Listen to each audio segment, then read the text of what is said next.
人生第一课，没有人会真正的爱你。人生第二课，你并没有那么多观众。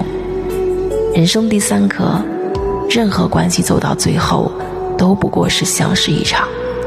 人生第四课，接受自己的平庸，但永远不会停止努力。